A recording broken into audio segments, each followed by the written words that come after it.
আজি আমাৰ নাজিৰাঘাট টোল প্লাজাত আমাৰ এই সমজিলা আয়ুক্তৰ জৰিয়তে আৰু সিহঁতৰো টেণ্টন এণ্টাৰপ্ৰাইজৰ যিজন মেনেজাৰ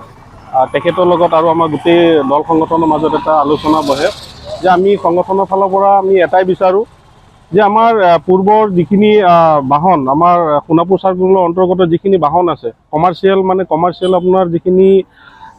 মেক্সিমো আৰু আমাৰ যিখিনি প্ৰাইভেট গাড়ী আছে সেই সকলোবিলাক বাহনক আমি ফ্ৰী কৰাৰ কাৰণে আমি তেখেতৰ লগত আলোচনাত বহিলোঁ। তেখেতে কৈছে আমি ওপৰ মহলত আলোচনা কৰি আপোনালোকৰ আগত 13 তাৰিখৰ ভিতৰত অৱগত জনাম। ঠিক আছে, সেইখিনি কথাখিনি ক'লে আৰু লগতে আমি ডিমৰীয়াবাসী বা আমাৰ এই সোণাপুৰবাসী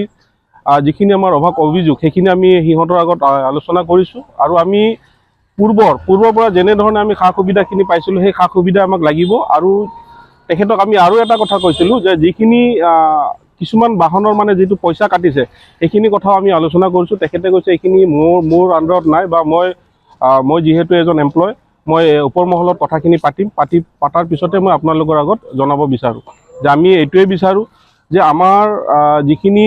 ডিমৰীয়াৰ যিখিনি বা আমাৰ সোণাপুৰ চাৰ্কুলৰ যিখিনি অন্তৰ্গত আমি এইটোৱে আকৌ আশা কৰিম তেখেতসকলৰ লগত যে আমাক পূৰ্বৰ যেনেধৰণে বাহনবিলাক চলি আছে বিনা চৰ্তে বিনা হেৰিত আমাক লাগিবই। এইখিনি আমাৰ দাবী বুলি ভাবিব পাৰে আৰু যদি ভাবে আমি তেখেতক ৰিকুৱেষ্ট বুলি ভাবিছে ৰিকুৱেষ্ট বুলি ভাবিব পাৰে, কিন্তু আমাক আমাৰ যিখিনি সুবিধা আছে সেইখিনি সুবিধাখিনি আমাক লাগিবই। ধন্যবাদ। যিহেতু নাজিৰাঘাটস্থিত টোল গেটৰ সম্পৰ্কত ইয়াৰ স্থানীয় দল সংগঠনবিলাকেই পূৰ্বতে টোল গেটৰ যিখিনি সুবিধা সেই পাবৰ কাৰণে আমি দাবী জনাই আহিছিলোঁ আৰু ইতিমধ্যে আমি ডিমৰীয়া কেইবাটাও সংগঠনে আমি লগ লাগি ইয়াৰ সমজিলা আয়ুক্তক এখন স্মাৰকপত্ৰ দিছিলোঁ যে ডিমৰীয়াবাসীয়ে টোল গেটত যি ধৰণৰ ফ্ৰী সুবিধা পাইছিলে, অহা যোৱাৰ ফ্ৰী সুবিধা পাইছিলে সেই সুবিধা দিব লাগে বুলি আমি তাত দাবী জনাইছিলোঁ আৰু আমাৰ মেমৰেণ্ডাম স্মাৰকপত্ৰৰ ভিত্তিত আজি সমজিলা আয়ুক্তগৰাকীয়ে এখন সভা আয়োজন কৰিলে। ইয়াত অংকিত টেণ্ডন এণ্টাৰপ্ৰাইজৰ মানে টোল গেট কৰ্তৃপক্ষ আহিছে আৰু আমাৰ স্থানীয় দল সংগঠন মই একেলগে থাকিলোঁ। এতিয়া তাৰ আলোচনা হৈছে আমি ডিমাণ্ড তুলিছোঁ যে ডিমৰীয়াবাসীয়ে পূৰ্বতে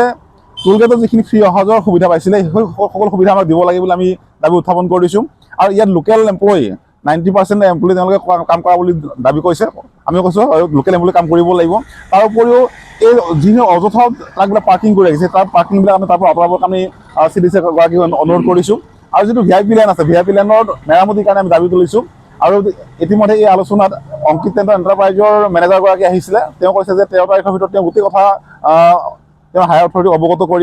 কৰি 13 তাৰিখৰ পিছতে গোটেই ব্যৱস্থা কৰিম বুলি আমাক আশ্বাস দিছে। যিকোনো খবৰৰ বাবে যোগাযোগ কৰক আমাৰ এই নম্বৰত 9181 307 2221।